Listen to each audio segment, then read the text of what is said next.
Hello beautiful singers, this is Valerie White Williams and Vocal Splendor Studios, and today I would like to talk to you about riffing, or moving the voice quickly over very many notes. Now, riffing is what I call the pop terminology of what we say in the classical world as coloratura or roulade, very old-fashioned terms, because basically the concepts are basically the same in classical singing as well as pop rock and R&B. We're just moving the voice quickly over the vibrato pulse. So for example, many singers have sung Rejoice Greatly. Rejoice, rejoice, rejoice greatly, rejoice. Okay, very quick passages, moving very quickly. We're moving the voice as quickly as we can. Now, same thing with R&B. So the way you do that is you need to develop a repertoire or practicing various riffs. So one of the ways you can do that is study your favorites. I already did a video on finding style. So one of the classic ways to learn how to riff is take an artist who has a voice like you, similar key, and break down their riffs and learn them yourself. You're not stealing from them as much as learning which notes they're singing and how they do it. Now, the key with riffing is that you can't be too heavy to riff and move the voice. The voice needs to move gently. So you have to give enough energy to move the voice, and the riffs are using the breath to turn the beat around. So it's very much tied to using your breath, and it's also tied to keeping a slender tone, because the thicker tones will not move. Voices are kind of like bodies. You can be strong and have this heavy tone, or you can be light and flexible. So to move the voice, you need to keep flexibility in the voice. You have to keep it slender, but energized. So it's kind of the combination of slender and energized to move the voice. Typically, lighter voices have an easier time with moving the voice. The bigger voices need to kind of learn to do that and get that slender. So it's a little bit easier for the brighter voices to do. So the way I suggest starting off, besides copying and training with some of your favorite singers, is just learning to do scales and moving the voice that way. The simplest way is to simply just do a 5-note scale.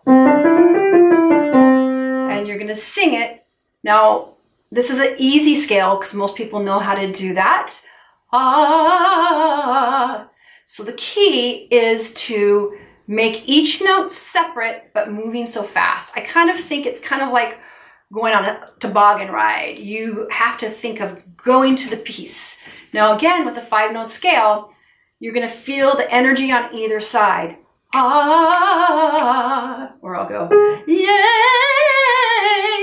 So you're feeling that movement and you're not overthinking the notes. One of the things that people fail is they're thinking, the brain wants to think of the notes. So when we're riffing, our brain cannot stay up with what we're thinking. Our brain is too slow. We can sing much quicker when we already know. So oftentimes it takes time to sing it slow and then keep going quicker and quicker and quicker.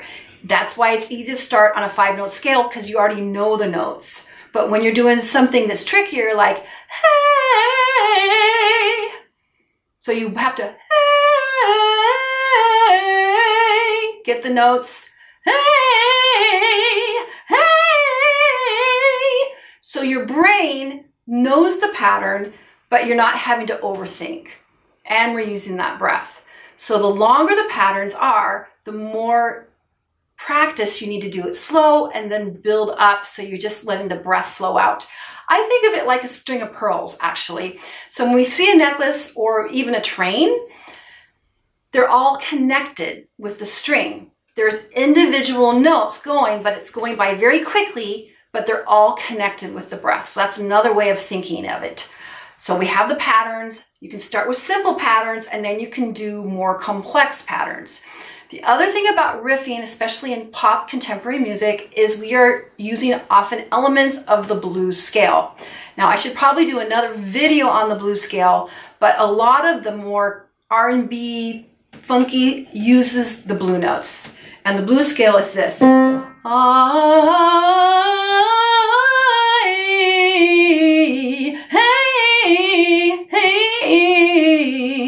So knowing the blues scale is going to give you that blues funky sound.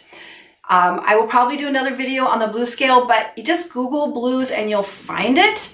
And again, one of the books I really recommend for practicing riffing is the Vocal Improvisation book by Gabrielle Goodman. I've done a video on hers because she has taken the time to break down some of the signature riffs from many artists like Mariah Carey, Aretha Franklin, other folks like that. So they're a good starting place to incorporate some of those riffs into your singing.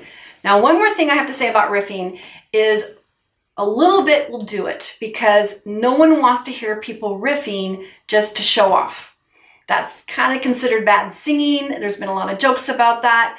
So usually when you're riffing, especially in the contemporary part, we are talking about giving extra emphasis to keywords and concepts.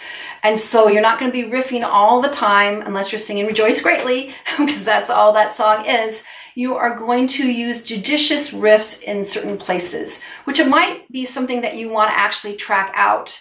Now, the more you sing, the more you perform, you'll be more comfortable adding those in. But you definitely want to develop what we call a vocabulary of various riffs that you can use and insert in your songs. That's why we go back to practicing, building those riffs, using the breath. All right.